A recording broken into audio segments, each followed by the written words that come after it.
Good morning. Welcome to all of you in our online classes.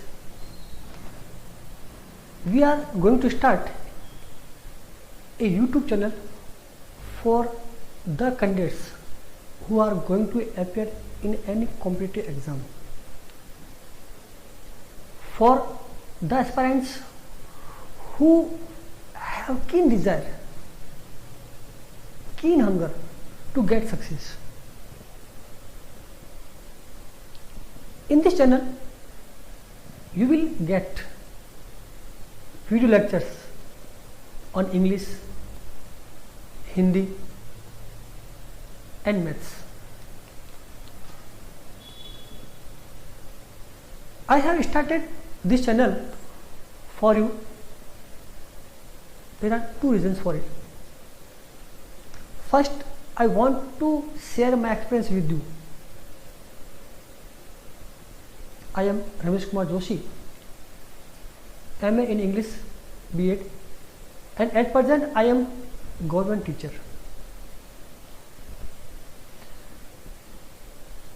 I want to share my experience, my little knowledge which I have to you. मैं चाहता हूँ कि मेरा जो कुछ थोड़ा बहुत जानकारी है, थोड़ा बहुत जो नॉलेज इंग्लिश का, वो आपको मैं शेयर करूँ. इसका फ़ायदा ये है कि आपको भी फ़ायदा होगा और साथ में मेरा जो नॉलेज वो भी अपग्रेड होगा. मैंने 2 बार जो एग्ज़ाम हुए सिलेक्टेड हुआ हूँ, 3rd ग्रेड टीचर में भी और फिर 2nd ग्रेड का जो एग्ज़ाम हुआ 2014 में भी सिलेक्टेड हुआ इंग्लिश के टीचर के रूप में. तो मैं चाहता हूँ कि मैंने किस प्रकार से अपनी की प्रिपरेशन, क्या क्या दिक्कतें महसूस की, क्या क्या ऑब्स्टेकल्स मेरे सामने आए और मैंने किस प्रकार उन ऑब्स्टेकल्स को ओवरकम किया, वो आपको शेयर करूँ. शायद आपको फ़ायदा भी होगा. दूसरी बात यह भी कि इंग्लिश का एक हमारे राजस्थान के विद्यार्थियों में डर रहता है. वो इंग्लिश का फोबिया भी मैं कुछ दूर करना चाहूँगा.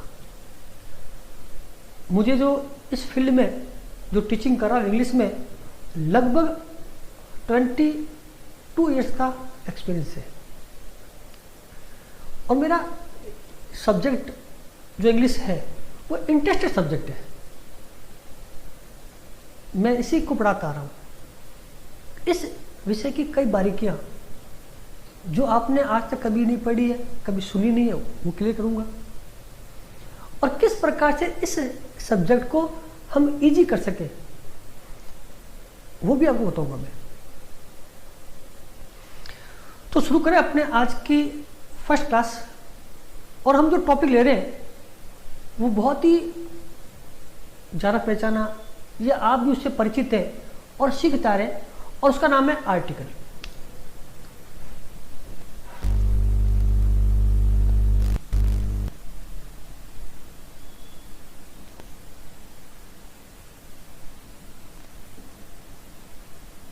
आर्टिकल है क्या? अब बात आती है कि हमने शुरुआत यहीं से क्यों की. जब इंग्लिश में जब बात आती है तो पहला ये कहता है कि अगर आपको इंग्लिश सीखनी है तो आपको आनी चाहिए टेंस. वहां से क्यों शुरू किए, ये भी क्वेश्चन भी हमारे माइंड में आएगा. तो हमारा जो ये क्वेश्चन आया कि हमने शुरुआत वहां से क्यों नहीं की, जो चैप्टर सबसे पॉपुलर है, सबसे इंपॉर्टेंट है, जिसका नाम है टेंस, वहां से क्यों नहीं किया. तो उसके लिए मेरा जवाब ये होगा, मेरा अनुभव ये है कि ये जो चैप्टर है बहुत ही इंपॉर्टेंट है और इस चैप्टर से हम फैमिलियर भी हैं, परिचित भी हैं, तो सीखने में आसानी होगी. और सीखने का सबसे अच्छा तरीका है easy to complex, known to unknown. ये हमारा मेथड है कि पहले सरल फिर डिफिकल्ट, पहले वो जो नॉन है जिनसे परिचय, फिर अननोन की ओर चले. और ये चैप्टर हर एग्जाम में आरपीसी के द्वारा जितने भी एग्जाम कंडक्ट किए जाते हैं उन हर एक में इस चैप्टर से रिलेटेड क्वेश्चन पूछे जाते हैं. एसएससी के द्वारा कोई एग्जाम हो, सीजीएल हो, बैंक के एग्जाम हो, एयरफोर्स के, नेवी के, किसी का भी एग्जाम होगा, वो इसके बगैर पूरा होगा ही नहीं, मतलब इसका क्वेश्चन आना ही है, तो इंपॉर्टेंट भी है, इसलिए हमने इससे शुरुआत की है। अब आर्टिकल हमने तो सीखा हुआ है कि आर्टिकल के दो प्रकार है, डेफिनेट, इनडेफिनेट। डेफिनेट में द और इनडेफिनेट में ए और एन। हम कुछ हटके शुरुआत करते हैं, वो तो सीखा हुआ है, अच्छी बात है, लेकिन हमें दिक्कत क्यों आती है इस चैप्टर में? इसके भी कई कारण हैं कि हमने जो चैप्टर सीखा है उसको बनाया फैक्ट वाइज, शब्द मैंने फैक्ट, तथ्यों पर आधारित किया कि इसके पहले द लगा देंगे, इसके पहले ए लगाएंगे, इसके पहले एन लगा देंगे। लेकिन जब आगे चलते हैं तो जहां पर ए और एन था वहां पर कहीं द आ गया, या कहीं पर ए आया, कहीं एन आया, कहीं पर द आ गया, कहीं पर उनके पहले आर्टिकल आया भी नहीं।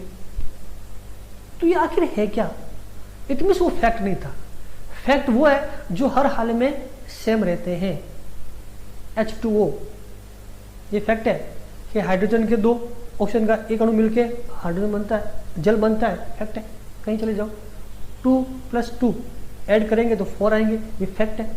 लेकिन आर्टिकल जो चैप्टर है वो फैक्ट बेस्ड नहीं है। Article is the chapter which is based on concept. ये पहली बात देखनी है।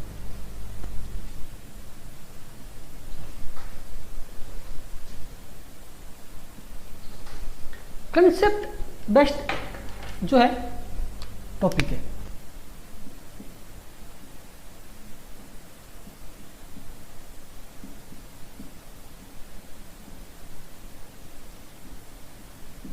अब बात है कि कंसेप्ट है क्या। हमने तो आज तक ये सीखा है कि आर्टिकल के दो प्रकार, डेफिनेट, इनडेफिनेट, फिर हमने ए का यूज सीख लिया, एन का, फिर द का, फिर जीरो आर्टिकल, ऐसे कुछ सीखे होंगे। हम कुछ अलग चलते हैं कि ताकि एग्जाम में जो क्वेश्चन आए उनको सॉल्व करने में हमारे मन में कोई दिक्कत न हो, कोई डाउट ना हो, और गलत होने की संभावना बहुत कम से कम हो। इसलिए ये समझना जरूरी है। तो कंसेप्ट बेस्ड टॉपिक है क्या, अब समझना। और मैं कुछ वाक्य लिख रहा हूं, वो देखना।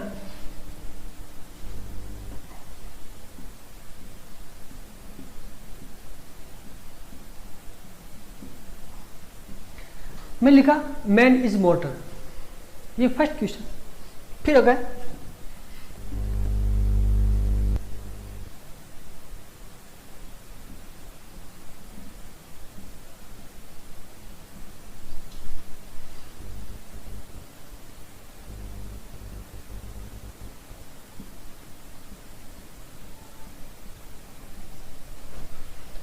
सेकंड था there is a man in the room.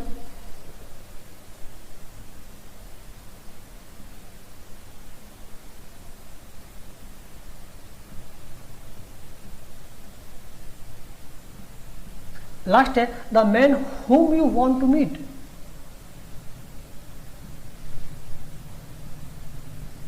is not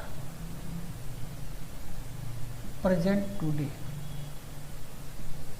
ये मैंने 3 सेंटेंस लिखे समझाने के लिए कि हमारा चैप्टर किस पे बेस्ट है, कंसेप्ट पे।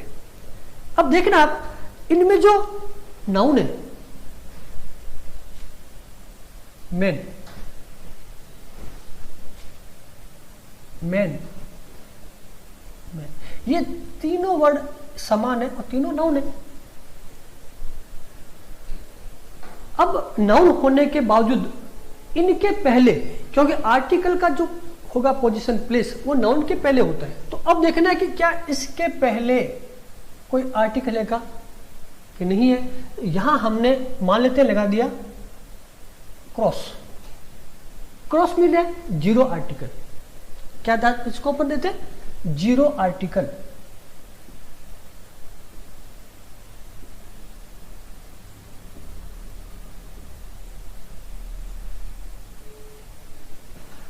जीरो आर्टिकल हमने नाम दिया है, कोई आर्टिकल नहीं है।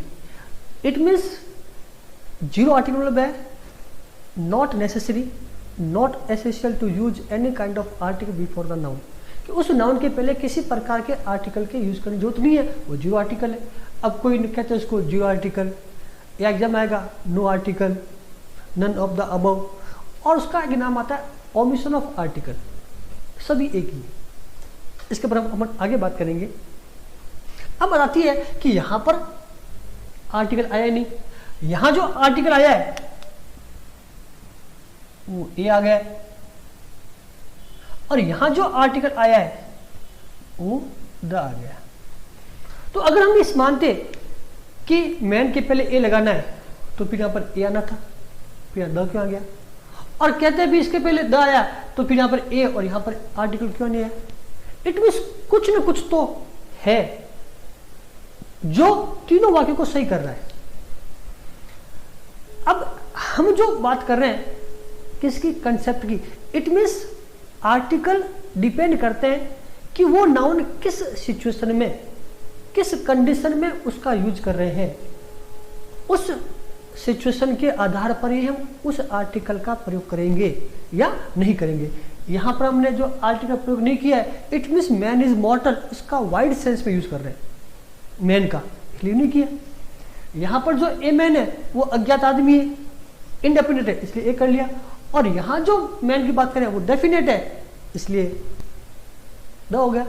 तो वही नाउन, लेकिन आर्टिकल का यूज अलग अलग। इट मीन्स कंसेप्ट कहता है कि आर्टिकल का प्रयोग नाउन के पहले सिचुएशन के आधार पर होगा, न कि फैक्ट के आधार पर। ये पहली बात थी जो हमें याद रखनी है कि आर्टिकल जो टॉपिक है वो कंसेप्ट बेस्ड टॉपिक है, इसलिए हमें नियमों को याद नहीं करना है, बस उन कंसेप्ट को समझना है और समझना है।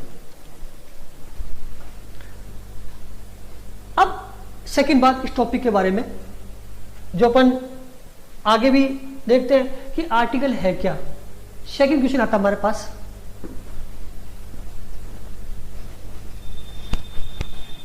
अब जो बात देखें कि आर्टिकल है क्या, कि ओल्ड टाइम इंग्लिश के अंदर कहते थे कि आर्टिकल जो है एडजेक्टिव है।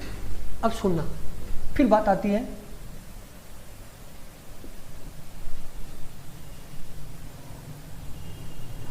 ओल्ड इंग्लिश, मॉडर्न इंग्लिश, इसको अलग अलग कुछ लोगों ने बांटा है।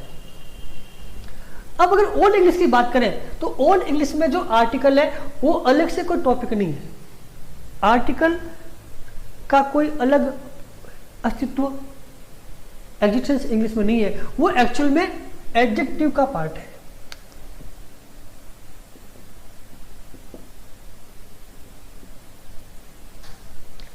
लेकिन मॉडर्न इंग्लिश में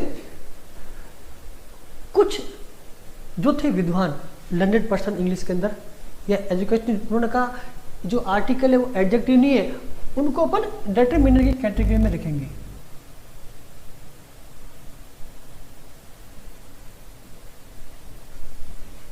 और अभी जो मॉडर्न इंग्लिश की बात करें तो आर्टिकल जो है उसकी किस कैटेगरी का है? डिटरमिनर का है, वो एडजेक्टिव नहीं है। अब बात आती है भी ये है क्या कि कुछ तो कहते हैं एडजेक्टिव, कुछ डिटरमिनर्स, तो फर्क क्या है दोनों के अंदर? हम क्यों इसमें उलझन में फंसे? तो भाई बात ऐसी है कि अगर एग्जाम को क्लियर करना है तो इन उलझनों को समझना बहुत आवश्यक है। जब तक चीज क्लियर नहीं होगी कई क्वेश्चन हमसे गलत होंगे। अब अपन जो बीच का एक फाइन एक लाइन है, बारीक सी लाइन है जो इनको अलग करती है, उस पर अपन बात करते हैं तो शायद हमारे जो चैप्टर अधिक क्लियर हो जाएगा। कैसे होगा सुनना। एडजेक्टिव है क्या? एडजेक्टिव वो वर्ड है add something about noun and pronoun, या से something about noun and pronoun, कि वो सब जो किसी संज्ञा और सर्वनाम के बारे में कुछ बताए, एडजेक्टिव है। सुना होगा आपने, बात सही भी। लेकिन डिटरमिनर्स जो है वो यूज होता है केवल और केवल और केवल नाउन के पहले। किसके पहले? नाउन के पहले। ये दिखाएगा विशेषता किसकी? नाउन और प्रोनाउन दोनों की, जबकि डिटरमिनर्स केवल नाउन की विशेषता बताएंगे। ये पहली बात याद रखनी है। इट मीन्स आर्टिकल का प्रयोग नाउन के पहले होगा और किसी के लिए नहीं होगा। और क्या अंतर है, अब देखना क्या अंतर है कि मैं वाक्य के द्वारा उसको प्रूव कर रहा हूं कि किस प्रकार हो सकता है। कि अपन वाक्य लेते हैं यहां पर,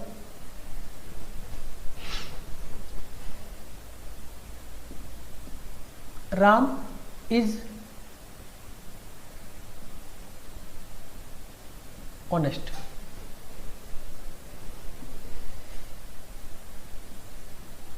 राम इज एन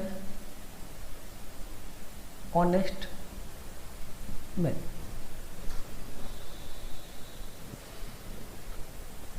अब वो कहता है Ram is honest, Ram is an honest man. मैंने यहां लिखे, अब फर्क देखना है, राम ईमानदार है, ये है एडजेक्टिव,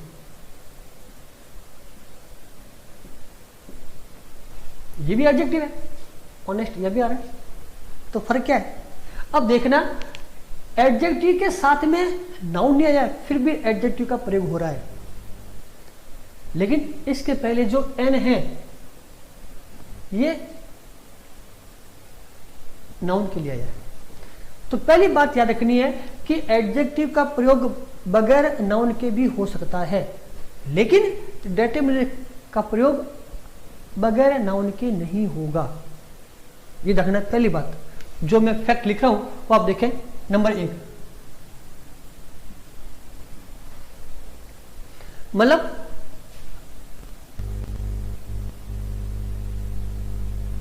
बगैर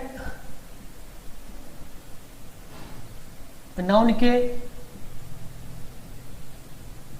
डेटरमिनर का प्रयोग नहीं। शॉर्ट लिखा हूं मैं आपको, इट मीन्स बगैर नाउन के डेटरमिनर का प्रयोग नहीं होगा, लेकिन एडजेक्टिव का प्रयोग हो सकता है। राम इज एन ऑनेस्ट वाक्य नहीं बनेगा, क्योंकि ऑनेस्ट एडजेक्टिव है, आएगा नहीं। ये पहली बात जो होते समझना है कि मुख्य सबसे है कि डेटरमिनर्स का जब भी प्रयोग होगा कोई ना कोई नाउन जरूर आएगा, ये पहली बात। दूसरी बात अब आती है कि और क्या फर्क है। तो एक फर्क यह भी है कि एडजेक्टिव का कोई ना कोई अर्थ होता है, जहां भी आएगा उसका अर्थ निकालेंगे, इसका अर्थ होता है, लेकिन कुछ एक को छोड़ करके जो डेटरमिनर्स है उनका कोई शाब्दिक अर्थ नहीं होगा, वो केवल उसकी क्या कैटेगरी उसको डिफाइन करेंगे। जैसे हम एग्जांपल और लेते हैं इधर से,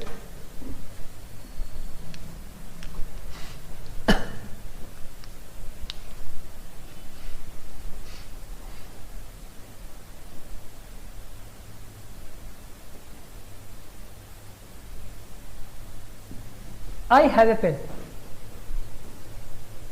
मेरे पास एक पेन है। यहां जो ए है वो है तो अपने आर्टिकल ही, लेकिन वो एक संख्या को दिखा रहा है। It means I have one pen, दिखा रहा है संख्या को। इट मीन्स ये न्यूमेरल एडजेक्टिव हो गया। लेकिन अगर बात करें डेटरमिनर्स की, वहां पर ए जो है वो कोई संख्या नहीं है, वो लिखेगा इनडेफिनेट को, अनिश्चितता को। कैसे?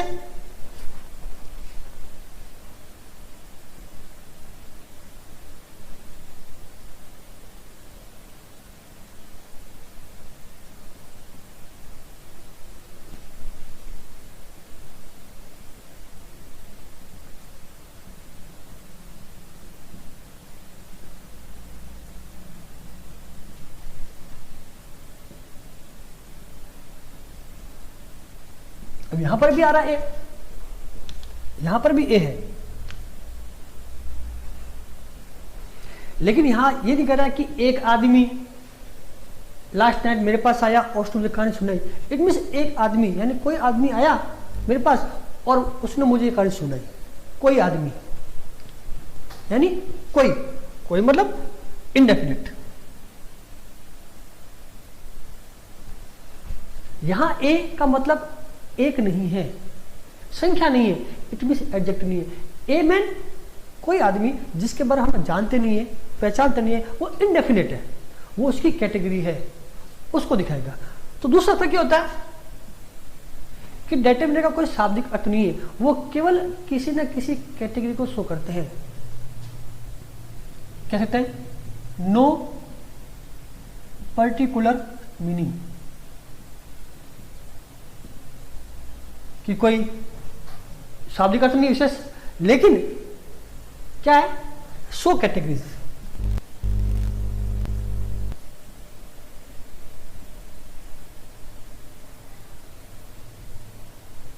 शो कैटेगरी, किसी कैटेगरी को शो करेंगे। यहां जो कैटेगरी है वो है अनसर्टेन की, अनिश्चित है। क्या हो गया, अनसर्टेन। वो अनिश्चित की कैटेगरी दिखा रहा है, ये बात हो गई। एक ये भी हो सकता है कि एडजेक्टिव की डिग्री होती है, आपने पढ़ा होगा कभी, डिग्री, पॉजिटिव डिग्री, फिर comparative, super degree, good, better, best, bad, worst, worst, big, bigger, biggest, hot, hotter, hottest, ऐसे ये डिग्री कहलाती है।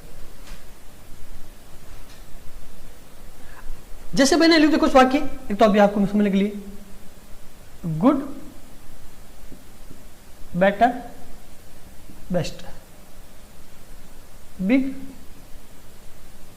बिगर, बिगेस्ट।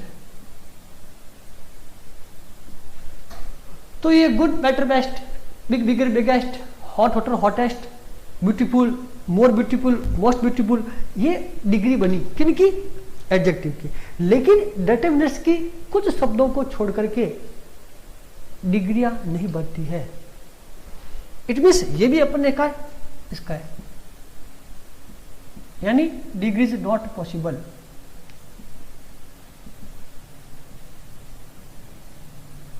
सिवाय एक्सेप्ट, एक्सेप्ट भी है, सब एक्सेप्शन, कुछ अपवाद भी है। जैसे more, much more, most, many more, most, little less आता है, लिटिल लेस, लिस्ट, कुछ तो छोड़ दें, और अधिक की डिग्रीज भी संभव नहीं है, ये भी अंतर है। तो अब दो बातें क्लियर करनी है, हमें ध्यान रखना है। सबसे इंपॉर्टेंट डिटरमिनर्स की, कि बगैर नाउन के डिटरमिनर का प्रयोग नहीं होगा, जबकि एडजेक्टिव का हो सकता है। इट मीन्स अगर हम वहां एग्जाम में क्वेश्चन कर रहे हैं और कोई नाउन दे रखा है, तो उसके पहले कोई ना कोई डिटरमिनर आ सकता है या आएगा, जो हमें याद रखना है। वो हम सीखेंगे अपन पूरा डिटेल के अंदर, तो इसका भी स्क्रीनशॉट ले लीजिए। कोई भी वीडियो जो अपन देखते हैं, और सक्सेस, सफलता के लिए सबसे बड़ी चीज है वो है पैसेंस, धैर्य, कि कोई भी काम को जो करेंगे तो पूरा समय चाहिए। तो जो भी अपन वीडियो देखे या क्लास पढ़े, वो शुरू से एंड तक पढ़े। हो सकता है कई जानकारी ऐसी हो जो हमने पहले देख रखी है, सुन रखी है, पढ़ रखी है, लेकिन फिर भी अलग से कुछ जानकारी मिलेगी, और हमें समझने का जो तरीका है वो तो अलग होगा ही, क्योंकि सभी टीचर का मेथड अलग है, सबके पास अलग अलग एग्जाम्पल है, वो किस प्रकार चैप्टर को करते हैं प्रेजेंट। सबसे इंपॉर्टेंट है वो है प्रेजेंटेशन। टीचिंग की सबसे बड़ी जो विशेषता है मेरे अनुसार वो है एबिलिटी ऑफ कम्युनिकेशन। जिसके पास ये है, जिसके पास अच्छे एग्जाम्पल है, जिसके पास मेथड अच्छे हैं, बताने का तरीका अच्छा है, उसका जो समझाने का जो है प्रेजेंटेशन अच्छा है, वो सबसे अलग ही होगा। तो ये चीजें हमें कब मिलेगी, जब उस वीडियो को पूरा देखेंगे। मैंने पहले कहा है कि मैं कोशिश करूंगा जितना मुझे आता है उसको बहुत ही अच्छे ढंग से बताया जाए। तो आप इसका स्क्रीनशॉट लीजिए। और अभी तक जो बात की है कि चैप्टर बेस्ड ऑन कंसेप्ट, और वर्तमान में जो आर्टिकल है वो चैप्टर कौन सा है, भाग है डिटरमिनर्स का, ये ध्यान रखना है।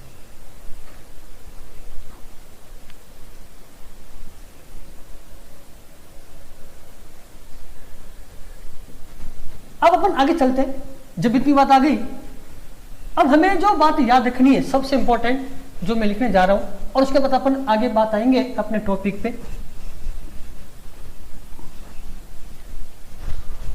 अब बात आती है कि ये जो हमने चीज सीखी, तो सबसे इंपॉर्टेंट बात जो हमें नोट करनी है,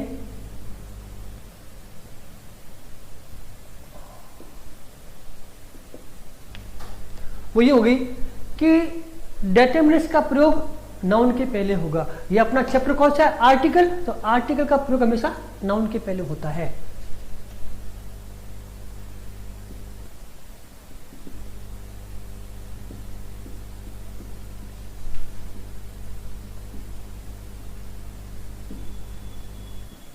ये बात याद रखनी है कि आर्टिकल का प्रयोग नाउन के पहले होता है, बगैर नाउन के आर्टिकल का प्रयोग नहीं होगा।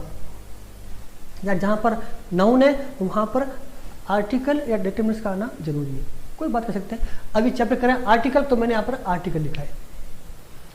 अब बात आती है कि आर्टिकल कितने प्रकार है, या डेटर्मिनेंट्स की जब बात की तो डेटर्मिनेंट्स का एक हिस्सा है आर्टिकल, और डेटर्मिनेंट दिखाता है, वो दिखाता है कैटेगरी। तो आर्टिकल क्या दिखाता है अब आ जाएगी। तो आर्टिकल जो शो करता है, जो अपना चैप्टर है वो बार बार आ रहा है कि आर्टिकल आर्टिकल आर्टिकल। आर्टिकल क्या शो करता है, तो अपन बात करेंगे इस पर।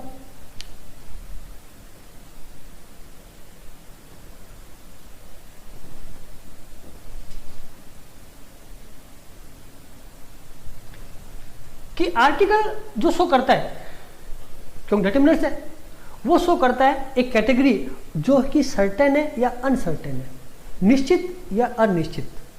जिस नाउन के पहले आएगा वो दिखा देगा कि वो नाउन निश्चित है या अनिश्चित है। अगर निश्चित है तो उसको नाम दे दिया हमने definite.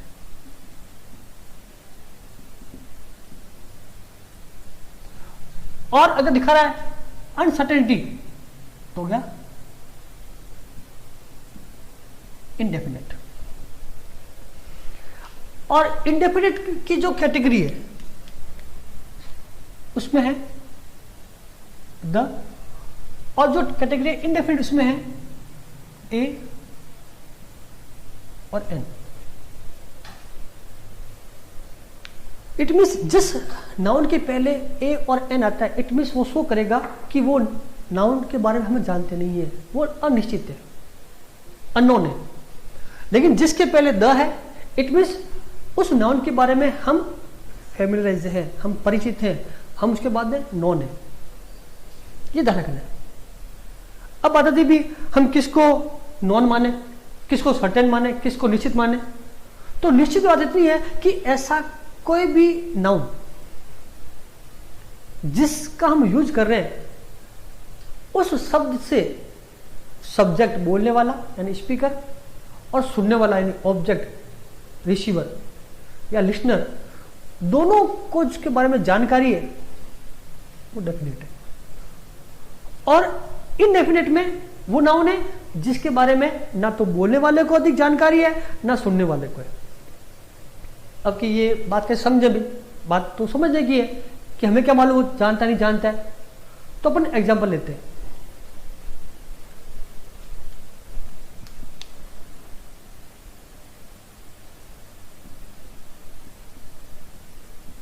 I always read a book.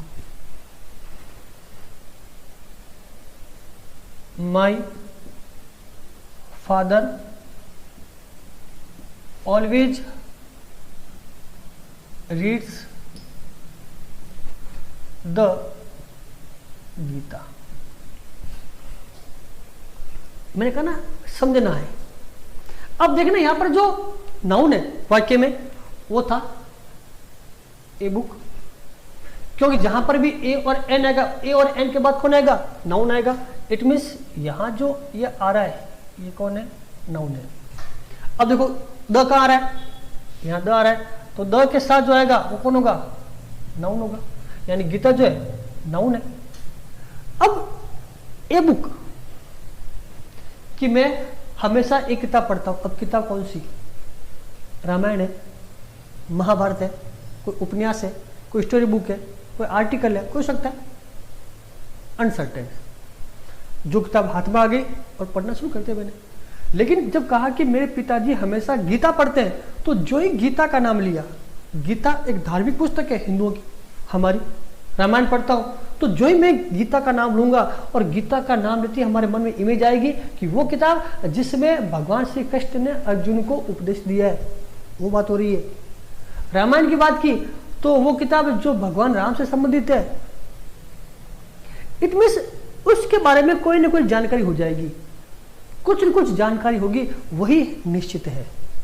कोई इमेज उभर जाए जिसका नाम लेती वो इमेज हमारे मन में भी है और जो सुनने वाला है उसके मन में भी, कि मैंने तुम्हें वो किताब दी थी, याद है क्या हाँ, अब वो किताब दी मतलब अब किताब जो दी उसकी बात कर रहे हैं, तो I gave you the book, I gave you the book, मैंने तुम्हें वो किताब दी। इट मीन्स जो मैंने किताब दी और तुम्हारे पास है उसकी बात कर रहा हूं, तो द बुक हो गया, है तो वो किताब ही। इस प्रकार जो डेफिनेट है वो होगा जिसके बारे में सब्जेक्ट और ऑब्जेक्ट, स्पीकर या लिसनर को कोई ना कोई जानकारी हो, कोई इमेज मन में उभरे, वो डेफिनेट है। और इनडेफिनेट वो है जिसके बारे में कर्ता को या कर्म को, सब्जेक्ट को या ऑब्जेक्ट को, स्पीकर या लिसनर को किसी प्रकार की कोई जानकारी नहीं है, वो उनके लिए अननोन है, फर्स्ट टाइम देख रहे हैं, वो इनडेफिनेट है, तो जाएगा ए और एन।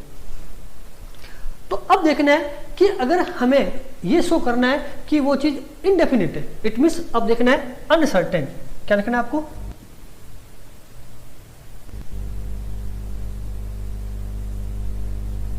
या अननोन, तो वो तो होगा इनडेफिनेट। और जो चीज सर्टेन है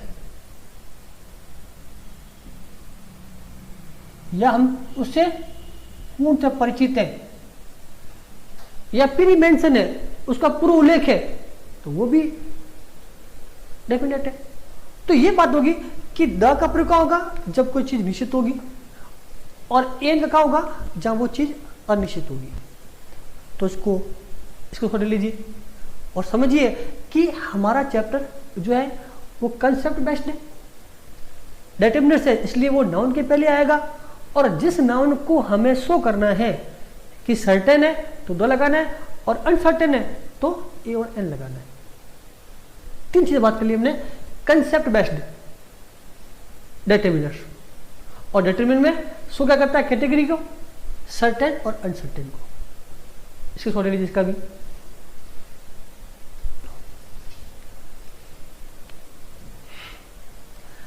अब अपन आगे चलते सीखने के लिए और लेते हैं इनडेफिनेट आर्टिकल, जबकि हमने लिखा था कि पहले डेफिनेट फिर इनडेफिनेट, लेकिन हम जो पढ़ेंगे वो पहले पढ़ेंगे इनडेफिनेट आर्टिकल, जिसका कारण यह है कि इसमें नियम थोड़े कम है और आगे इसी के आधार पर अन्य नियमों की निर्माण होगा। तो पहले अपन इसको पढ़ लेते हैं।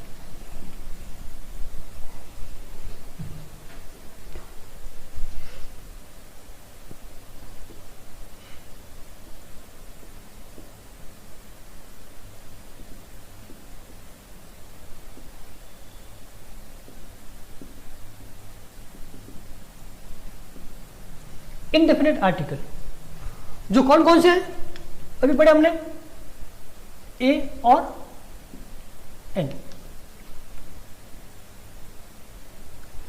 अब इसको क्लियर करने के लिए हमें दो चीज और ध्यान रखनी है। क्या दो चीजें, किसके लिए, ए और एन के लिए। और वो चीज क्या याद रखनी है जो मैं यहां लगा रहा हूं, बुलेट एरो का निशान है, कि नंबर एक, बिफोर सिंगुलर नाउन, ये पहली बात कि ए और एन का प्रयोग जब भी होगा उनके साथ में सिंगुलर नाउन के साथ ही होगा, यानी आर्टिकल इनडेफिनेट आर्टिकल या a an is used before singular noun, यानी वो संज्ञा जिसकी गिनती और गिनती हुई एक है उनके पहले ए और एन आएगा, अन्यथा नहीं आएगा। अपन क्लियर भी करेंगे। दूसरी बात हमें जो याद रखनी है कि जो ए और एन का जो मेन बेस्ड है, यूज है, वो निर्भर करता है साउंड बेस्ड है।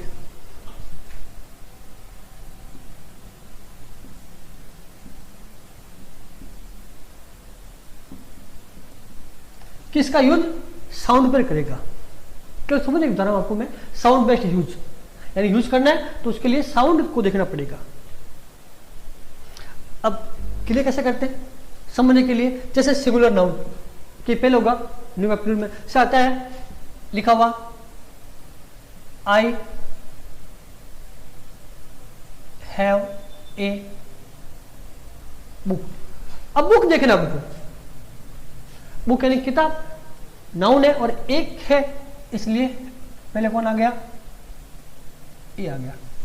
लेकिन अगर मैं यहां कहता आई हैव बुक्स, तो बुक अब हो गया बुक्स, किताबें। अब इसके पहले ए और एन नहीं आ सकता क्योंकि यहां पर संख्या ज्यादा हो गई है, एक से अधिक है, तो उसके पहले आर्टिकल का प्रयोग नहीं होगा, होगा सिंगुलर नाउन। दूसरी बात की यूज होता है साउंड बेस्ड है, कि अभी हमने सीखा हुआ है कि ए एन का जो प्रयोग है वो ए ई आई ओ यू के पहले करते हैं, और इसके अलावा जो 21 लेटर हैं उनके पहले ए का प्रयोग करते हैं।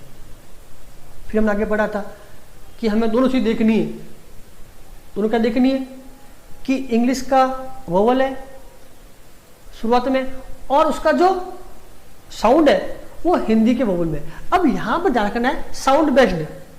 अब मैं जोड़ दूंगा साउंड किसका? Hindi sound based. क्या जोड़ दूंगा मैं यहां पर?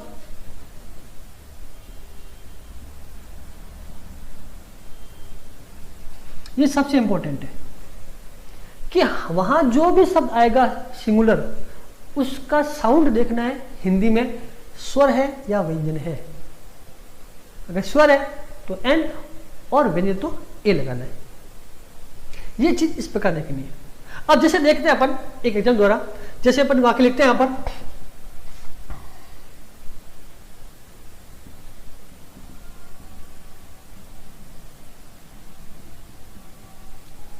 This is umbrella, sorry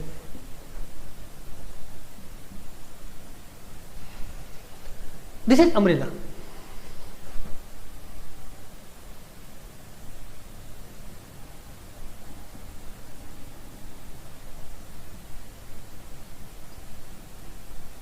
this is useful book. यहां मैंने दो शब्द लिए, एक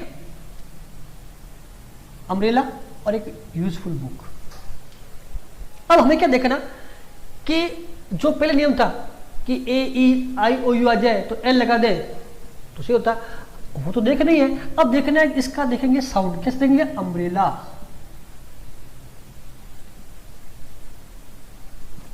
इसका यूजफुल बुक।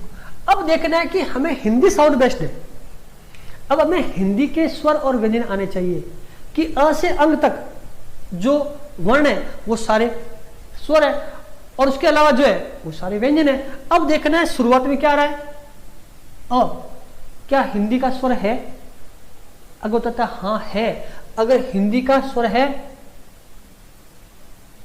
एन आ गया, और अगर वो हिंदी का स्वर नहीं है, अब आया यू, यू कैसे बना हुआ है?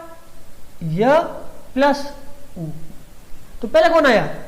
यह आया, तो ये यह जो है ये स्वर है व्यंजन है, तो व्यंजन है तो जगह। अगर हम इसको बेस मानते, किसको? यू को, तो दोनों में एन ही आना चाहिए था, लेकिन हमने जो आधार माना है हिंदी साउंड बेस्ड है। अब हिंदी साउंड बेस्ड को भी दो भागों में बांट देंगे, स्वर और व्यंजन, क्योंकि इंग्लिश में भी है स्वर व्यंजन, ए ई आई ओ यू ये तो स्वर है, इसके अलावा जो है कॉन्सोनेंट है। उसी प्रकार हिंदी में अ से अंग तक स्वर है, बाकी जो है वर्ण वो व्यंजन है। इस प्रकार उसका लिख सकते हैं। तो जब इंडेफिनिट आर्टिकल की जब बात करेंगे ए और एन की, तो हमें दो नियमों को, दो बातों को माइंड में रखना है कि ए और एन का जब प्रयोग होगा तो उसके बाद में सिंगुलर नाउन ही आएगा, एक वचन संज्ञा ही आएगी, काउंटेबल नाउन सिंगुलर। अगर अनकाउंटेबल है तो आर्टिकल ए और एन आएगा ही नहीं।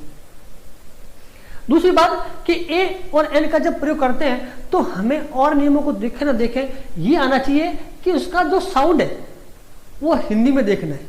और हिंदी में क्या देखना है? हिंदी में वो वोवल है या हिंदी में कॉन्सोनेंट है। V for vowel, C for consonant. अगर वोवल है, कौन है? वोवल, तो आ जाएगा एन और कॉन्सोनेंट हो जाएगा ई। ये अपन शॉर्ट में अभी चल रहे हैं, इसका डिटेल भी पढ़ेंगे।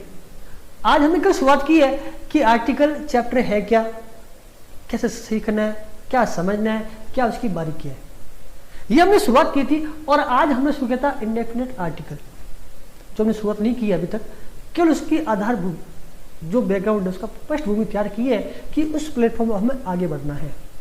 तो हमारा प्लेटफॉर्म बना 2000 पर। फिर सुन लें एक बार कि ए और एन का प्रयोग होगा सिंगुलर नाउन के पहले। अगर नाउन है प्लूरल तो आर्टिकल का ए एन का प्रयोग नहीं होगा।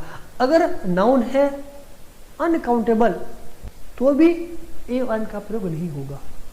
दूसरी बात कि हम जब उनका यूज करेंगे तो नियम चाहे कितने सिखाएं, उनको अगर आपने सीख लिया एक शब्दों में कि उसका साउंड निकालें हिंदी के अंदर, और हिंदी में अगर आ रहा है वोवल तो एन है, और हिंदी में अगर क्वेश्चन है तो ए है, तो अपना चैप्टर कभी गलत होगा ही नहीं।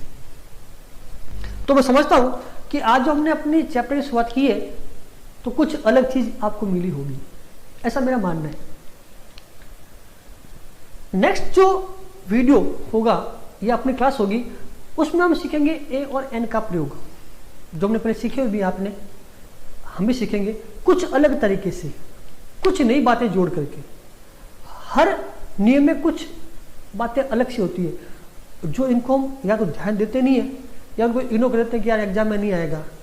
लेकिन जो हम छोड़ते हैं, जिनको इग्नोर करते हैं, वो बातें बहुत ही इंपॉर्टेंट होती है, और उन्हीं में से कई बार क्वेश्चन सीधा उठा करके रख देते हैं और हम गलत करते हैं। तो इसीलिए उन सब बातों को अपन उस चैप्टर में डालते हुए सीखेंगे। तो आज का जो फर्स्ट जो क्लास थी वो कैसी लगी, तो उसका जो कमेंट बॉक्स में जाके जरूर कमेंट करना। और अगर आपको लग रहा है कि हाँ यार हम कुछ अलग मिला है, आज तो हमने कुछ अलग सुना इस चैप्टर के बारे में, तो आप तो उसे बेनिफिट लें। अपने जो दोस्त हैं, जो मिलने वाले हैं तो वो आपके कॉम्पिटिटर्स, लेकिन फिर भी आप उनको बताएं कि यार अच्छी चीज़ है, उनको फायदा हो। तो हमारा जो YouTube चैनल है जिसका नाम है संकल्प क्लासेज, संकल्प, हमने प्लेज ली है कि we will help you to get success, कि हम तुम्हारी सहायता करेंगे सफलता प्राप्त करने में। वो कब होगी? जब आप हमारा सपोर्ट करेंगे। तो हमारा जो YouTube चैनल है उसको लाइक करें, शेयर करें, सब्सक्राइब करें, कि ताकि हमारा भी मोटिवेशनल, हमें भी एनर्जी मिलती रहे। जितने अधिक व्यूज मिलेंगे, जितने अधिक लाइक मिलेंगे, जितने अधिक होंगे सब्सक्राइबर, हमारे लिए वो एनर्जी है। हम और अधिक उत्साह से आपको पढ़ाएंगे। और मैंने पहले कहा है कि आपको कुछ अलग मिलेगा जब आप हमसे साथ जुड़ेंगे। क्यों मैंने कहा ना, मैंने खुद ने जिन मुसीबतों को सामना किया है, उन मुसीबतों किस प्रकार दूर किया जाए, एग्जाम जो है पेपर सेट करता है उसकी क्या सोच है, वो हमने पता है कि ऐसे क्वेश्चन आते हैं, तो वो आपको बड़ी आसानी से समझने में सहायता होगी। तो आज इतना ही, नेक्स्ट वीडियो फिर मिलेंगे और शुरू करेंगे आर्टिकल जो है इंडेफिनेट ए और एन का पूरा डिटेल से पढ़ेंगे। थैंक यू, धन्यवाद।